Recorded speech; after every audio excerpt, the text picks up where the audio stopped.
twakire aya majambo yo gutabara kw'Imana.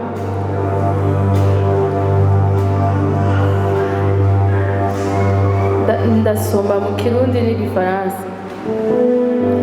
Alors, du haut du ciel, il étendit la main et me saisit. Il m'arracha au danger qui me submergeait. Il me délivra de mes puissants ennemis, de mes adversaires trop forts pour moi.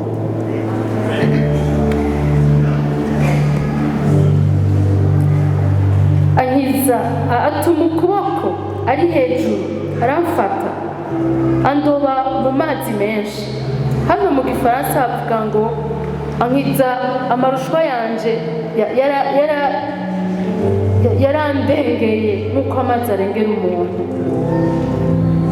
Ankiza umwansi wanje akomeye. Ego arakomeye ariko uwudutabara aramuruta.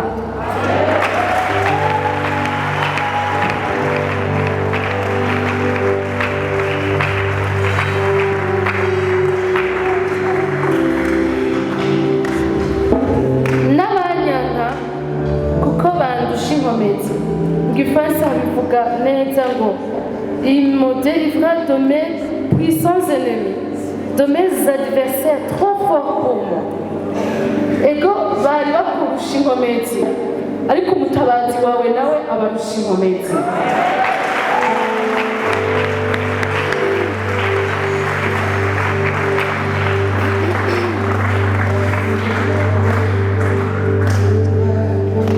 Amajambo naronse kuva mu gitondo ca kare, ariko numva nezerewe ko iyo Mana ariyo yatabaye Novike.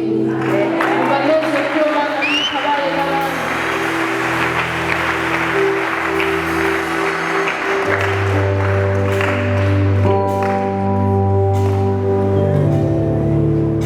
Ari hejuru cane, ari mu bwiza n'ubwami bwiwe, atuma ukuboko aramfata andoba mu mazi menshi.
nico kumbura hasi, nico kumbura mu gucocezwa, mu gutotezwa.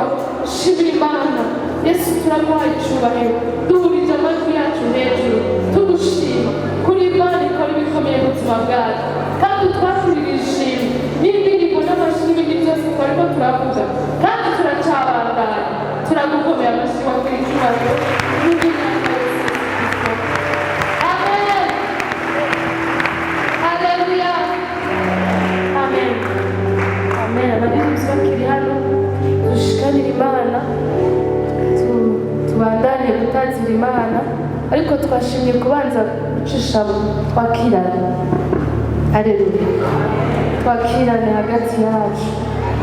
Abashitsi baba bari muri twebwe bagire gutya tubabone, tubakire. Abashitsi turamutse gutya. Yesu abahezagire. Amen. Amen. Turafise akabirya mu ndwiza duse jeudi spécial zote watumiye benshi. Haleluya. Twifuza kubona hano hatwagiye, twifuza kubona twakeneye izindi ntebe, kubera abakeneye gutabarwa baracahari, kandi n'abo Imana yagiriye neza bakwiye kuza kwishima baragwiriye. Imana yibutsa abantu ibyo yabakoreye. Amen. Turatumiranye rero kuwa kane kuza, ariko kandi uyu munsi turacatazira Imana yacu. Tugomba tubarongore ngere dutanga amashikanwa. Mwatsi ko mu kuyitazira n'ibyacu birajamo. Yesu ashimwe. Na kare n'ibyo yaduhaye. Rero amashikanwa tugira tuyatange, ubwo amashikanwa uyu munsi mubishiremwo uyu mwitwarariko. Twaba tubibabwira niko bimeze, tuko turatangira inyubako kandi turakeneye amahera menshi cyane. Turayashaka rero tuyashire hamwe. Aha mwese mutanze ibihumbi 10 munganuko, niho buri mifuko y'isima n'ingahe tugura, niho buri byuma na bingahe tugura, kandi turayakeneye rwose. Rero badushirire igiseke hano dutangire inyubako. Ajya yandi asanzwe niwabishaka kumva urashaka kubikora, nayo nyene urayatanga, ugabuza kuyatanga mu tuntu aba protokole baduha. Ariko tugomba gutangira inyubako dushima Imana kandi tubaka aho tuba twebwe nyene. Amen. Mubibona nimba musoboka gake gake mukaraba, murazi amabere y'amabuye n'ibisenyi n'ibiki n'ibyuma byirwa birashombwa bizana bishobora kwigura, bigugwa amahera kandi menshi, kandi byarazinze cyane. David twatanguriye ko turi kure yayo rwose dushobora kuyikorera. Rero ubu turi muri urgence y'amahera, birihuta rwose kuronka amahera. Nimufise sheke dusinye sheke dushirire, tuzoja kuyatora. Mugabo ayaja kuri sheke ni make kubera yarenga 500 niba yaduha. Ushobora kudutuma ko ejo tukayatora, kuko dukeneye benshi. Imana ibahezagire cyane. Badushire igiseke hano rero tubikore, tubandanye gutazira Imana. Imana ibahe umugisha.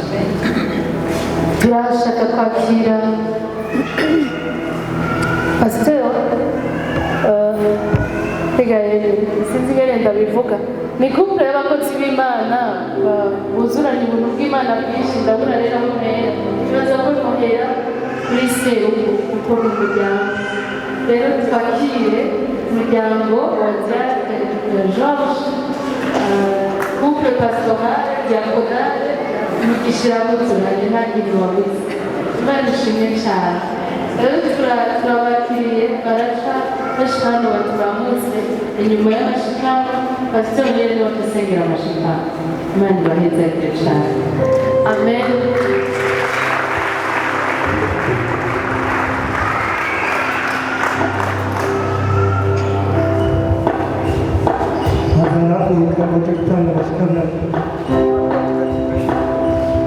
Wajib tanya ini waktu zaman itu waktu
twabaye kandi dushoboye no kwishikana ku byacu.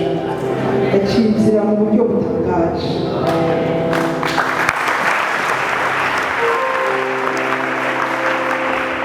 Inzira y'ukwaba, inzira no kutumvisha kubona dushobora gutanga inkoro y'Imana.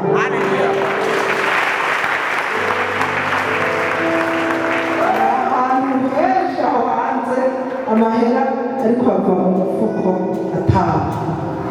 atangirwa ibindi. Uyu mugoroba duhawe akaryo ko gutangira Imana.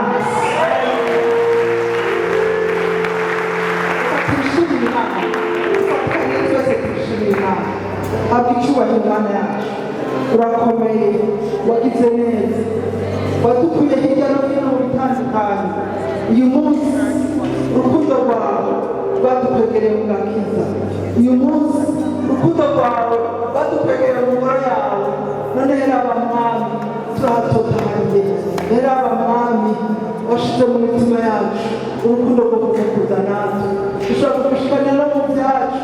Mwami nushimwe, akira amashimwe yacu Mwami, akira amashimwe. Dushikane tugushikane Mwami, bivuge byinshi biri mu mitima. Urabe umutima w'umuntu wese ahakuye, urabe umutima w'umuntu wese urukundo agukunda maze abiheze umugisha Mwami. Twakira umugisha wawe uno mugoroba Mwami, twakira Mwami Imana ingabire idasanzwe uduhaye akaryo Mwami ko kongera kuba mu bwami bwawe. Urakoze Mwami, ucizira uhabwe icyubahiro Mwami. Ukomeze Imana mu mitima yacu no mu byacu Mwami. Ukomeze wagire ikibanza, ukomeze wagire ikibanza muri ibi bihe byose. Amen. Haleluya. Yesu aranezerewe cyane. Murazi neza bwa mbere Serugo bamusabe Diacre George aramutse. Alléluia. Et Diacre George ndababona ngaha ndumva bigumbi mutima birantangaza cyane bene nk'ubu ari bombeje Bujumbura, bombeje Ngozi, bombeje n'imwe.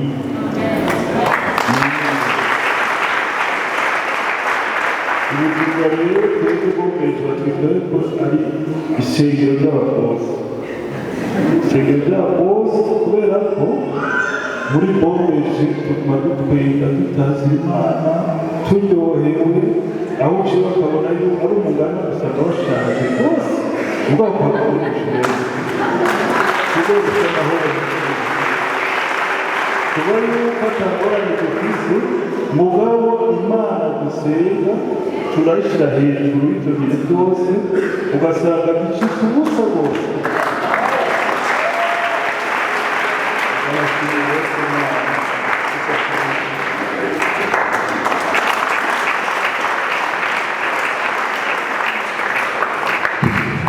Nashimye cyane, asanzwe atavuga menshi ariko ndayamuvugira nanje. Avuga make mugabo bigaraniye n'ibintu byinshi cyane. Imana rero igira neza, hariho abatari batuzi, mvuga gatwaye kera, hariho abatari batuzi. Gira gutyo turara. Yewe ngaho utubwize ngo buvugwa, avuga hato abantu bashasha, batandukanye. Ndatangaye cyane ko abakunzi bo ngaha turi abantu baza kenshi. Ubwanwa tukubwira ngo hari haciye nk'umwaka tutazi. Twararose umwuzukuru aradufatira.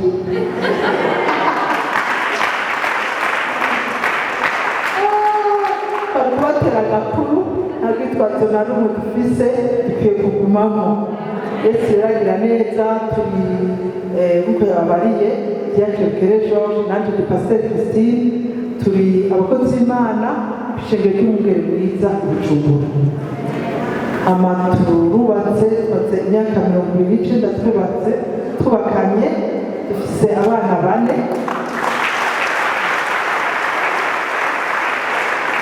abana bane b'abahungu, Imana yaduhaye umukobwa, umukazana, yaduhaye n'umwuzukuru. Agira neza. Uyu munsi rero twari turamutse dufise urubanza aho hakurya, tuca rero duca ingozi, twumva ngo hari kuwa kane, turashaka tuharuhukire, hama ku mugoroba duteramane namwe. Twari tubakumbuye, twatetse ari twari babakumbuye, nari rero bw'aho hantu byaho narabikurikira mugabo diko nanezero, umva umunezero mwinshi ahantu hasa n'iwacu. Yesu agira neza. Kuri bombo ijambo rikaba kugenda uravye inyuma ubona amatara yaka yihindagura isaraba, ukabona ivyo vyose. Yesu aragira neza niho kuki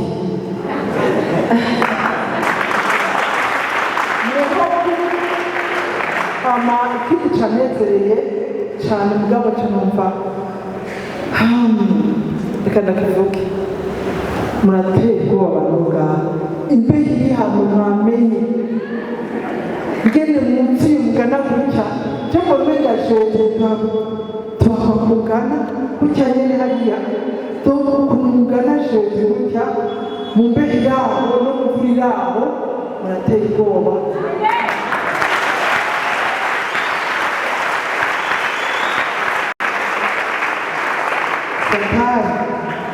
Ndazi neza ko bitakuryoheye, ahari amaboko yiwe arakowe hasi, ariko aya Yesu ashize hejuru. N'ikindi rero kitaryoheye gatoya, nakibona habaye hato, nimba muzogira deuxième kite ya jeudi navyo ariko mbona bikomeye. Niba jeudi usha kungaruko hari muri ya jeudi spéciale Imana irakora ingozi kandi biraryoshe, nukuri biraryoshe. Ukomeze muvuge ubutumwa bwiza, nivyo bibereye abana b'Imana. Yesu abaheza agiye.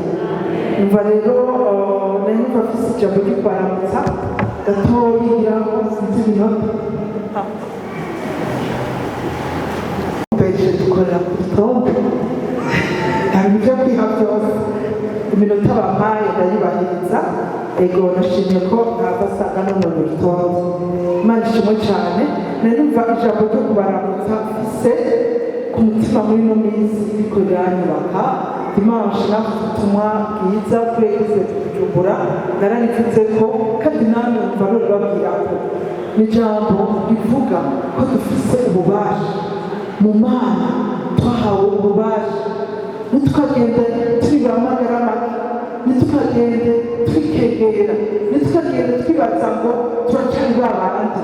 Hari igikorwa cakoretse, hari igikorwa cakoretse catuhigiye abana b'Imana kuva igihe wizera Kristo, kuva igihe wamukuru n'umutima wawe, kuva igihe wamuhereye ubugingo bwawe ugacika icari mu gishasha. Hari ububasha kugendana rukiri wa wundi, ntugapfe kwikegera, ntugapfe kwigereranya n'abandi bose, kuko Kristo ari muri wewe. Ndumva ariko ndabivuga muriko murandaba nk'abatarakumva, ndababwira ngo kubwa Kristo ari muri mwebwe ugendana ububasha.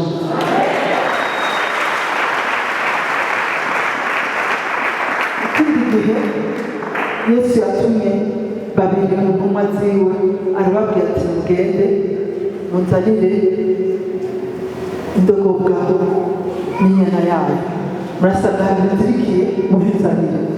Arababwira ati mwebwe ntiyababarira umujanye mumubwire muti ni Yesu antumye.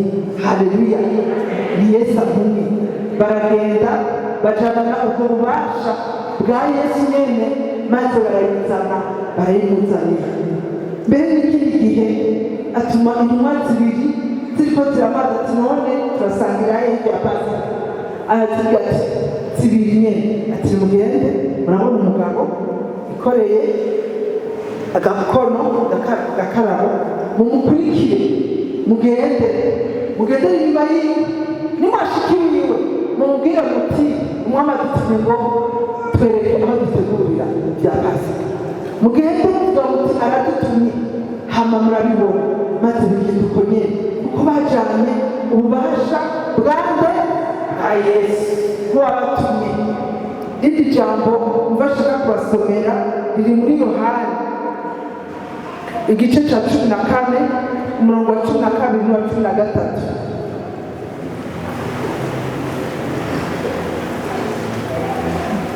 Kuri 14 haravuga ngo ukuri n'ukuri ndababwira.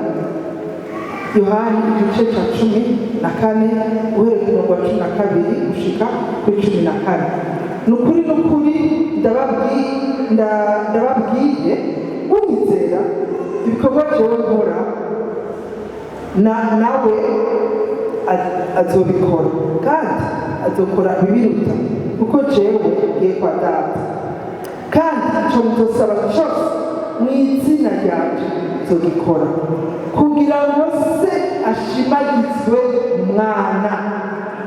Nimwagira icyo musaba mu izina ryanje nzogikora. Haleluya. Ibi byabwirwa intumwa natwe n'umugoroba two turabibwira. Nimwagira icyo musaba mukagisaba mu izina ryiwe ngo azogikora, ariko kandi no kugira ngo Data ashimagizwe Umwana, kugira ngo ibyo bintu musabye bibe ibihesha Imana icubahiro, bibe ibyagura barubw'Imana.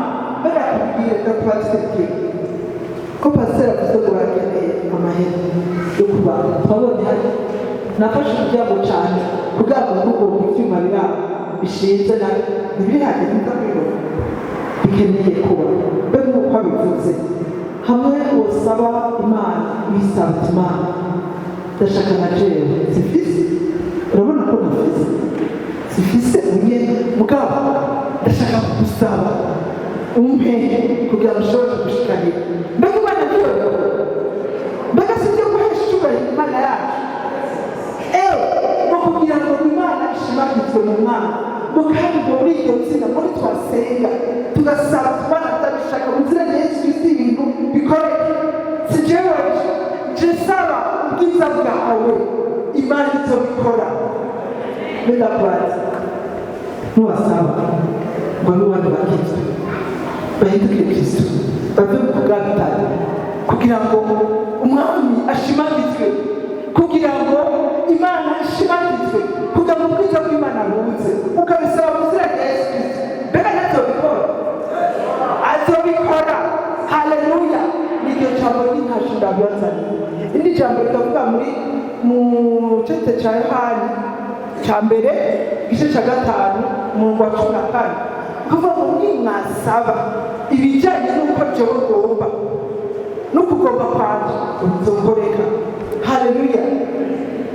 Nuva kubatera intege kuno mugoroba ndababwira ngo tumenye gusaba izina rya Yesu Kristo, nitujya n'ubushobozi dufise. Twahawe izina ryatsinze tuna kuzimu, twahawe izina rifise ububasha ku kintu cyose. Tumenye yuko tutari twenyene, nimugisaba n'abandi. Uyu munsi dusabana Umwami wacu Yesu Kristo, kandi Imana yabikora kugira ngo izina ryiwe rishimagizwe. Haleluya. Imana ibahezerere cyane. Numva nezerewe kubapartaja ijambo rikorera nyubaka cyane. Turi mu masezerano adasanzwe, turi mu masezerano akwiye gutambukirwamo gusa tukayagendana. Turi mu masezerano yaba ku munsi duhishurirwa icyo twabaye, uko twabaye, abo twacitse, abana b'Imana nakwiganira gusubira kuba hagati muri mwebwe. Yesu abagire neza. Iyo ariko ndavuga ibisirayeli bivuga n'imigani, ni kenshi cyane nasabye nsaba ikintu kubw'izina ry'Imana ngo rishigwe hejuru, kandi Imana yagiye irabikora.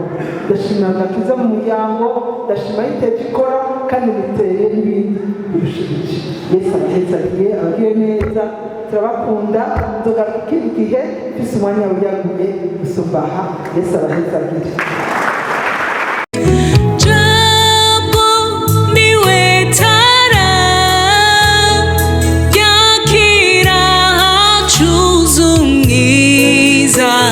Biga keshi joro